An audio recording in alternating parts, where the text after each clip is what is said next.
You woke up today, and before your feet even touched the floor, that familiar weight settled on your chest. You didn't say it out loud. You probably haven't said it to anyone. But in the quiet of this early morning, before the rush of the day demanded your attention, a very specific thought crossed your mind. A heavy, quiet whisper. Has he forgotten me? It is a heavy question, isn't it? It is the kind of question that makes you feel a little guilty for even letting it enter your heart. You look around. You see other people receiving their answers. You watch doors open for them, seasons shift, prayers seemingly being answered overnight. And here you are, faithful, tired, waiting in what feels like an endless hallway with no doors in sight. You still go to work. You still take care of your family. You smile. You nod. You do exactly what needs to be done. But deep inside, behind the capable exterior, there is a silent exhaustion, an invisible battle. The hardest part of this season isn't that you are facing a loud, violent storm.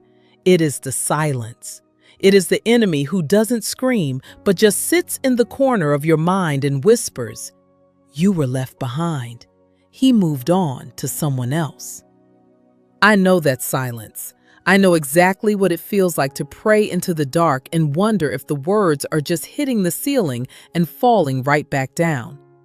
You are not losing your faith. You are just tired of being strong. But listen to me carefully before you start this day. You are not alone in this room right now. And more importantly, you have not been forgotten. There is a profound difference between being buried and being planted. Both require the dark. Both involve the heavy weight of the soil pressing down. Both feel incredibly lonely. When you are covered in darkness, the natural instinct is to panic. It feels like an ending. It feels like life has simply moved forward and left you behind. Especially now, at this stage of life. When we are young, a delay is just an inconvenience. We feel like we have all the time in the world. But as the years gather, as we carry more scars, a delay starts to feel like a final sentence.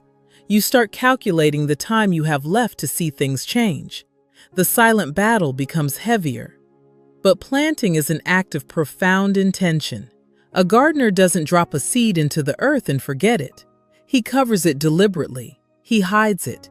He protects it from the harsh winds and the early frost that would destroy it before it ever had a chance to grow strong enough to withstand the seasons. Right now, you might feel buried. You look at the prayers that seem to hit an iron ceiling, the daily grind of showing up for everyone else when your own spirit is running on empty. You feel like the dirt has just been thrown over your life. But what if you are just hidden? What if this long season of silence is not a sign of God's absence, but the very proof of his protective hand? In Psalm 27, David, a man who knew what it was to lose, to be tired, to face relentless, unseen opposition, recognized this. He said, "For in the day of trouble, he will keep me safe in his dwelling. He will hide me in the shelter of his sacred tent." Hidden. Think about that word. You do not hide something you do not care about. You do not carefully conceal something of no value. You hide what is precious. You hide what you are keeping safe. The opposition you face right now, the quiet tension in your home, the unseen pressure, the anxiety that sits at the edge of your bed, it wants you to believe you are exposed and abandoned. But grace is often much less dramatic than we expect. Sometimes God's deepest work doesn't look like a parted sea. It looks like a quiet morning where a root is slowly, stubbornly pushing deeper into the dark. Before we go deeper into this, I need to pause for just a moment, because what I'm about to share with you about waiting, about the hidden meaning behind your silence, it's only the surface of something much larger. Jesus didn't just speak in parables to tell stories. He encoded specific truths into them. Truths about why some people walk through the same storm and come out transformed while others stay stuck. I've left something in the first pinned comment below this video, a resource that goes far beyond what we can cover here. The people who found it said it changed the way they read scripture entirely. Check it before you continue. What's waiting for you down there may be exactly what this season has been preparing you for. But knowing you are planted doesn't automatically make the darkness comfortable, does it? It is one thing to understand the concept of being hidden for your protection. It is entirely another to wake up day after day, facing the same unbroken silence, the same unresolved situation, the same quiet ache. You have been fighting a good fight. But let's be honest with each other right now. You are tired, not just physically tired from the demands of your job or the responsibilities of your home. It is a deeper kind of exhaustion, a soul fatigue. It is the tiredness that comes from holding it together for everyone else, from being the strong one, from carrying weight that no one else even knows is in your hands. When you reach a certain point in life, you realize that the most profound battles are rarely fought out in the open. They are fought at the kitchen table late at night when the house is quiet. They are fought in the driver's seat of your car before you walk into the office. They are fought in those solitary moments when you wonder if you made the right choices, if the sacrifices were actually worth it, if the scattered pieces of your story can ever truly be put back together. The enemy of your peace knows this. He doesn't need to destroy your life with a dramatic, visible event. He just needs to slowly, quietly erode your hope. He whispers that your current reality is your permanent destination. He wants you to look at the dry ground around you and convince yourself that the rain is never coming. But the quietness of God is not the absence of God. When a tree is surviving a long, bitter winter, all the sap, all the life force retreats from the visible branches. It goes underground. To the naked eye, to anyone just passing by, the tree looks completely dead. It looks forgotten by the sun. But beneath the surface, there is a fierce, unseen resilience at work. The roots are pushing deeper into the soil, seeking hidden water sources, wrapping themselves around heavy rocks, anchoring the tree for a season of wind that it could not otherwise survive. Your roots are being forced deeper. This delay, this painful waiting, is doing a quiet, necessary work in you. It is stripping away the shallow dependencies. It is anchoring you to something that cannot be shaken when the real storms come. What you're feeling right now, that quiet shift, that recognition that something deeper is at work, that's not just emotion. That's the beginning of understanding. And here's what I've learned. Most people who stay stuck in their waiting season aren't lacking faith. They're missing a key. A specific way of reading what Jesus actually said, not what we've been taught he said. The first pinned comment below this video holds something I put together for people exactly in this season. Over 15,000 people have already used it to finally make sense of what felt like silence. It's still there. It won't be available like this for long. Sometimes the heaviest part of the waiting isn't the silence of heaven. It is the noise of the people around us. When you are trying your hardest to hold on to your faith, when you are simply trying to do the right thing and keep your head above water, it is deeply disorienting to realize that not everyone is on your side. You might be someone who avoids conflict at all costs. You try to be fair, you try to keep the peace, you mind your own business. Yet, inexplicably, you find yourself facing opposition. Maybe it is a situation at work that is profoundly unfair. Maybe it is a fracture in your family that has created a cold war in the very place that should be your sanctuary. Or maybe it is just the quiet, stinging judgment of people who see your current struggle but have absolutely no idea what it took for you just to get out of bed this morning. It hurts. It creates a very specific kind of pain when you are already feeling fragile. But I want you to think about Jesus for a moment. Not as a distant, untouchable figure, but as a man who walked this dusty earth. He healed, he listened, he poured himself out for the broken. And yet, there were those standing right there in the crowd, watching his goodness, who still plotted against him. He was completely pure in his intentions, and he still faced those who wanted to tear him down. If he had to navigate the bitter reality of human opposition, we should not be surprised when it knocks on our door. But here is a turning point for you, right now, in this morning hour. The question is not whether the opposition will come. The question is what you will let it do to your heart. It takes a massive amount of energy to constantly defend yourself. It drains your spirit to fight back, to try and clear your name, to argue with people who are committed to misunderstanding you. You are already tired from the waiting. You do not have the strength to fight the people too. And the beautiful truth is, you don't have to. You can put down the heavy armor you've been dragging around. There is a profound relief in the realization that you were never meant to be your own defender. When the scriptures talk about the Lord being a stronghold, a shield, a fortress, those aren't just ancient poetic words written on a scroll. They are a practical daily invitation to step out of the ring. When people whisper, when they misunderstand your intentions, when a situation feels entirely rigged against you, the natural human reaction is to step up and fight.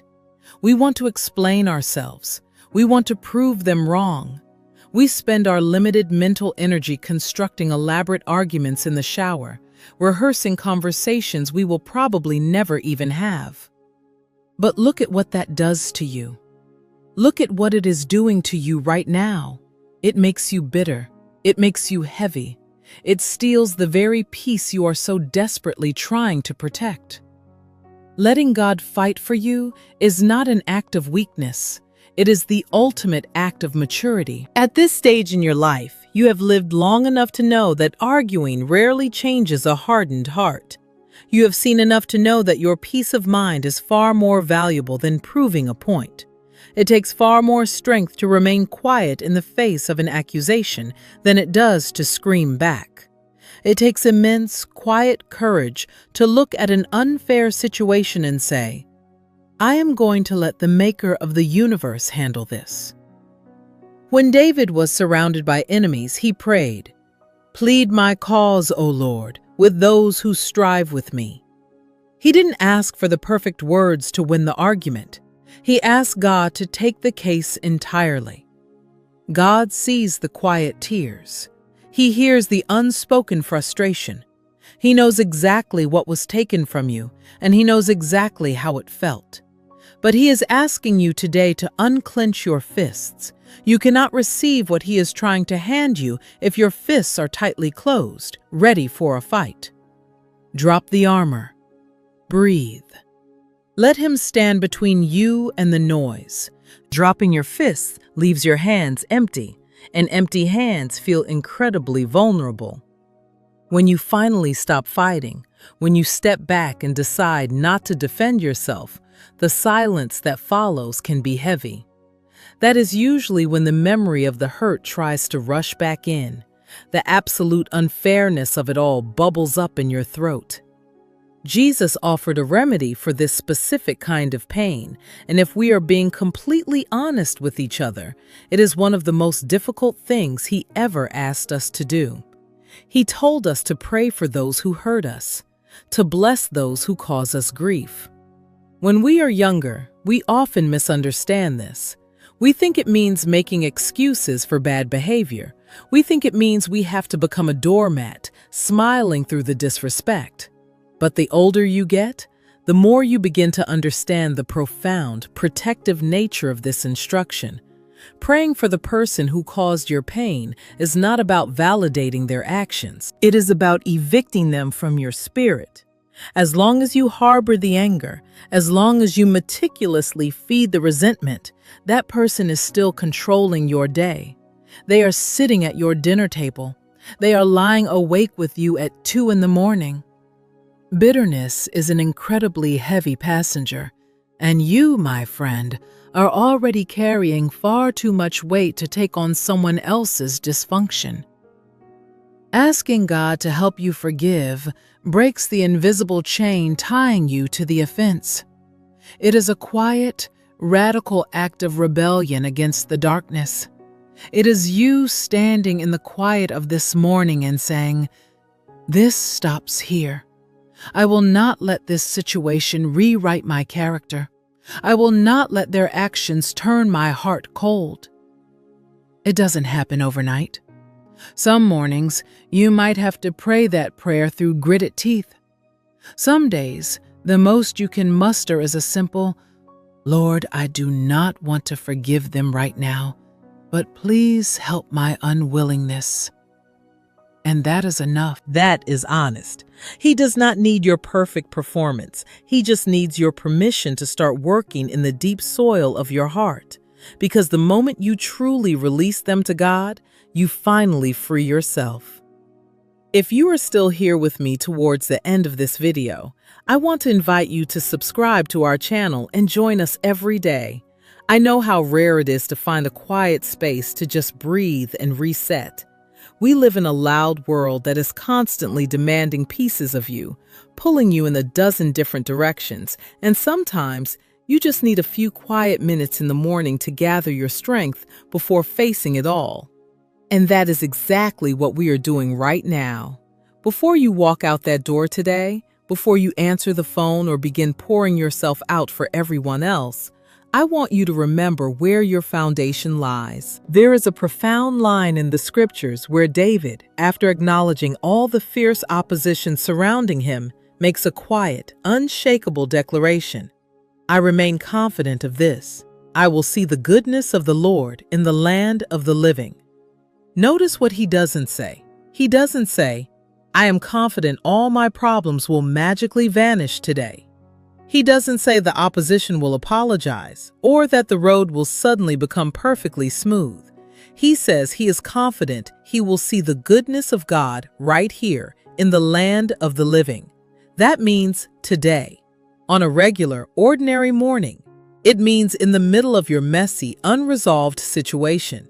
You don't have to wait until you are completely healed to experience his peace. You do not have to wait until the struggle is entirely over to feel his provision. You don't have to wait until all the broken pieces are put back together to know his presence. His goodness is not reserved for the distant future. It is not waiting for you at the finish line. It is walking beside you on the track. It is found in the quiet strength that inexplicably fills your lungs when you thought you couldn't take another step. It is a sudden, gentle peace that settles over your mind when you choose to trust instead of panic. The opposition may still be standing there, but it no longer has the power to dictate your reality. You can look at the day ahead, not with dread, but with a steady, quiet resolve, knowing that the one who holds the morning also holds you. So take a deep breath. Right now, just let your shoulders drop. You do not have to carry the weight of the whole world today. You do not have to figure out the ending to the story before the sun goes down.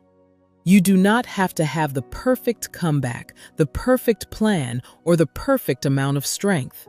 All you have to do today is take the next step, trusting that the ground beneath you holds firm. When you stand up from wherever you are listening to this, the world outside will probably still be loud. The daily responsibilities will still be there. The difficult people will likely still be difficult. The mountain standing in front of your life will not have magically vanished into thin air.